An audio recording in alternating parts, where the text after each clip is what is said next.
Most of my background is in the academic field, and so I'm used to hearing a diversity of theories and philosophies, and I assume this will be no different here this week. So I pray that you'll bear with me as we talk about a very, very difficult topic here. But the reason why is because this whole topic of this conference is so critically important, and it's such an important thing, and we have a special opportunity today to play a role in what I'm going to talk about today, and that is the advent of the, I call it collision because it's going to be a very, very notable event.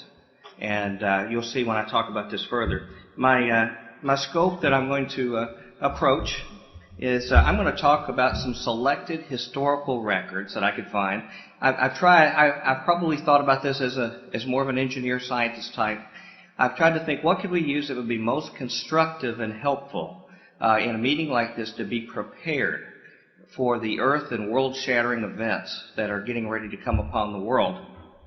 And so, to try to provide a little assistance, I am going to go over some selected historical records of events of communications between spiritual beings and mankind that we all know. In fact, most of you in this audience probably know much more than I do about them. But I'm just going to briefly mention a few. You might debate others on their significance or select others. I just have a few in here to try to see if we see some common themes, and particularly some of the challenges that we have. And maybe that would be instructive and useful for us. I'm not focusing on, I believe the term's theophany. I'm not a theologian here, so you'll have to bear with me in this. But I'm looking at other contacts with beings, not what we consider as the primary deity type talk, because that would be a much larger scope discussion. What I'm also going to talk about is something, and I guess I have to mention, if there's any Catholic priest in the meeting, I have a confession to make.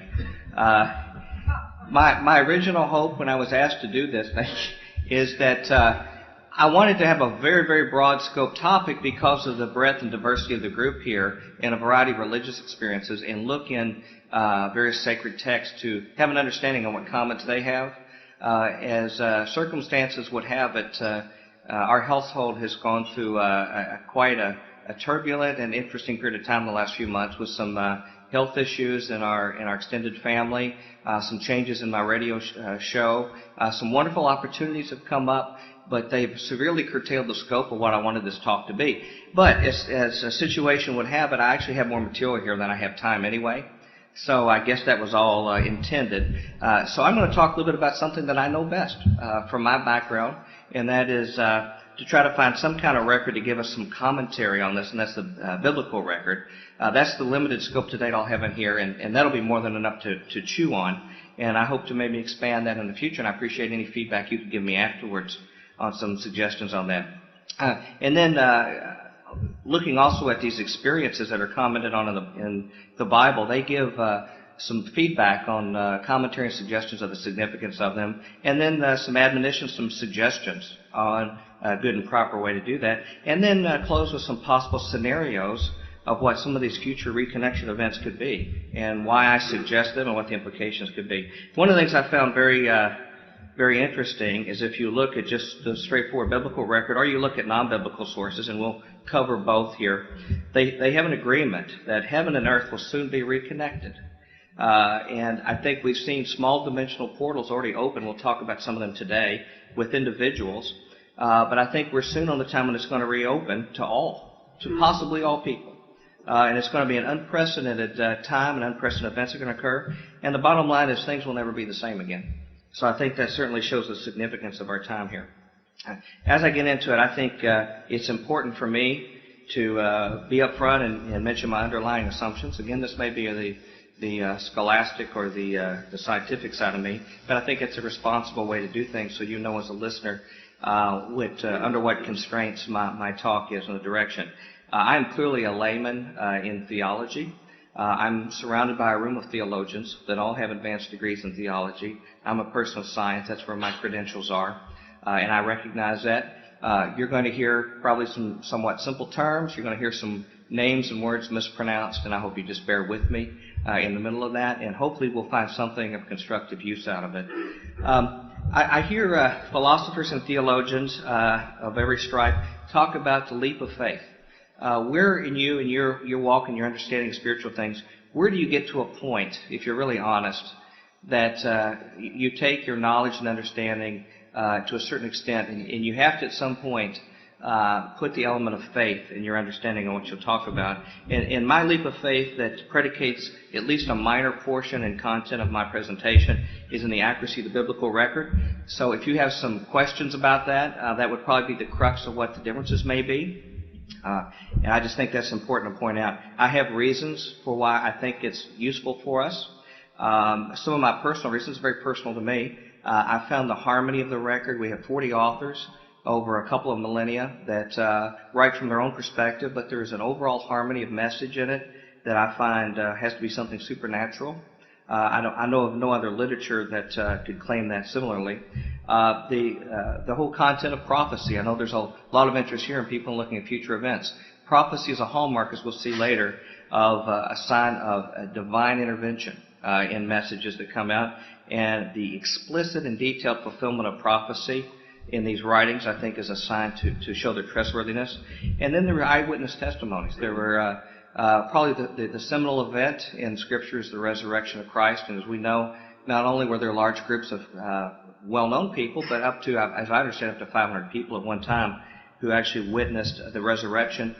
These people swore to this testimony so much that they offered their lives and suffered cruel deaths, committed to the word of what they've observed. So when I look at all that and then I compare it to my own data I've collected, as a scientist, I look at the research that other people collect, and then you have to be able to repeat that experiment yourself. And I can say in my own personal life, my own personal experiences have been consistent with the information in this record. Several other facets of it are the accuracy of the information that's shown and the details that are given in the record, as well as the authenticity. That if it says an author wrote something and it was that author and it was at that time, we find there's a lot of criticism of those two aspects in this information, if things really happened when they did or the true authors. And I find as time goes by that the Bible's vindicated in that. And that leads to the final step. Because of all the above, I consider it, for me, the final authority on these matters. And what my goal is to try to avoid a pick-and-choose theology. There are very, very difficult words in here, and we're going to cover some of them today. Difficult for me. But what my goal is to try to find a theology or belief system that tries to avoid contradictory positions. If I accept a text that has something to say to me, either I believe you have to accept an all or none proposition with it, and I know some of you may disagree with me with that, but that's the context in which I work with. And I don't make that out to be an easy position. I find it, for me, it's a process of being able to come to that over a lifetime of study, and it's still ongoing. So onward with the contact. I'll start with the history lesson. And again, you may dispute some of the little issues. I'm going to go very quickly. A slide per event, and I may have to skip some because of time itself. But I want to move forward with our discussions. I think very importantly, when we look back at communications of divine beings, historically, we need to look back to the cradle of civilization in Sumer, or the plain of Shinar, which has an interesting name called the land of the Watchers, or the Anunnaki. Even the Egyptians revered this ancient land. They called it, I think, Ta-Nater, or the area from which the gods came to Egypt. So they saw the origins of their gods coming from that area. And even the Book of the Dead, one of their most famous texts, has even a prayer for protection from the Watchers. So very, very powerful beings came from this particular area. As you know, von Daniken, in his work Chariot of the Gods, his hypothesis is that UFOs, or what we consider extraterrestrials, actually contacted some type of humanoid creatures that were present in that area and co-opted them for their purposes. His theory was that these creatures who were far advanced became the gods of mythology. And he says that even things like these human animal gods that we see pictures of in Egypt were genetically made, that they weren't just metaphorical, that they were real. The thing that's most important to me that I think affects the record of the future of the pantheon of gods, there were two gods in particular, Enki and Enlil, who were the two main gods that they focused their literature and writing. And basically, as I understand it, I've done a little bit of reading in this, in people trying to sort out exactly what these stories relate to. The best that can be made out is that the creator god, Enlil, that was the creator of what we know as earth and heavens, was portrayed as somewhat of a vengeful God, the best way I could describe it, not too concerned about the affairs of mankind, whereas Enki was considered a light bearer, which sort of ties to this term Lucifer that we hear more commonly in the West, a light bearer who actually looked out for mankind. In fact, it said that he even told Noah about the flood to prepare him, and provided knowledge to men that the Creator Enlil prohibited. So they set up basically a conflict between these two gods that Enki was trying to look out for his well-being. From the latest archaeological findings that I've seen, there was a temple built to Enki in the southern area of Eridu. He was known in their literature as the god of this world, and he was worshipped by the king Enmerkar, that is believed to actually be the biblical Nimrod. And some have even gone so far as to say there's a connection to Osiris. So we see a connection that percolates through other mythology. Another interesting character from that region that I pick out is the god Dagon, who was known as a fish man. I don't know if he was physically, genetically a hybrid or not, but it says he came up out of the water in that area in the southern part of the Fertile Crescent and actually came up and dispensed knowledge to men.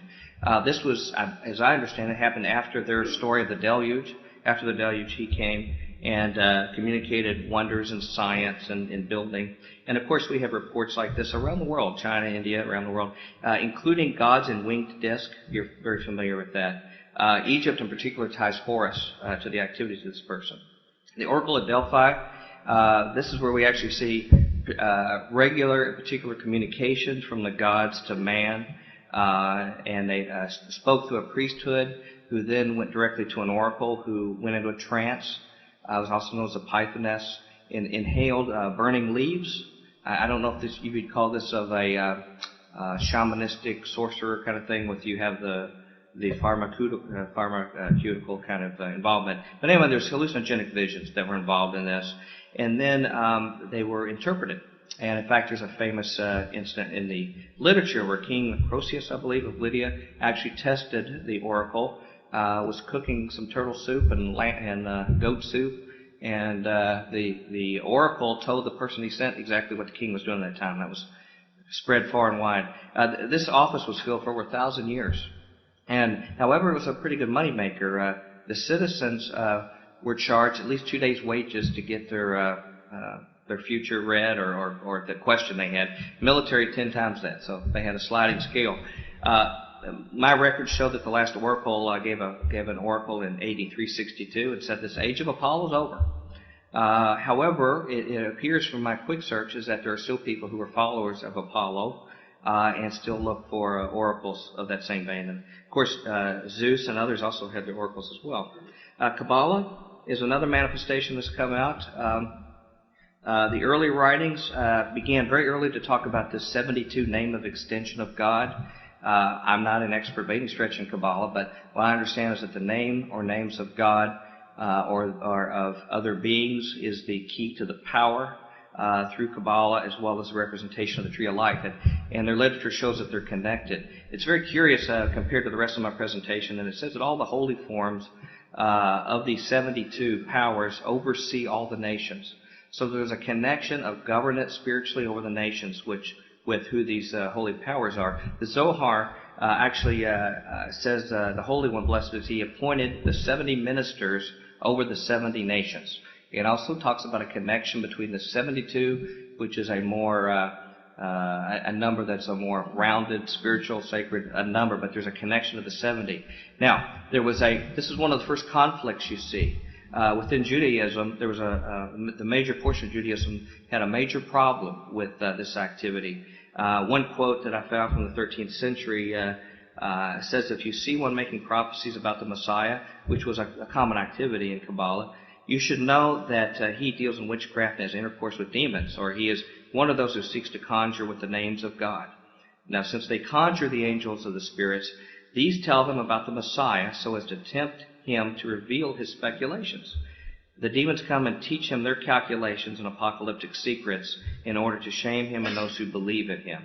So here is a Jewish reference that says that there may be access to information that is legitimate, but that the message is not necessarily trustworthy.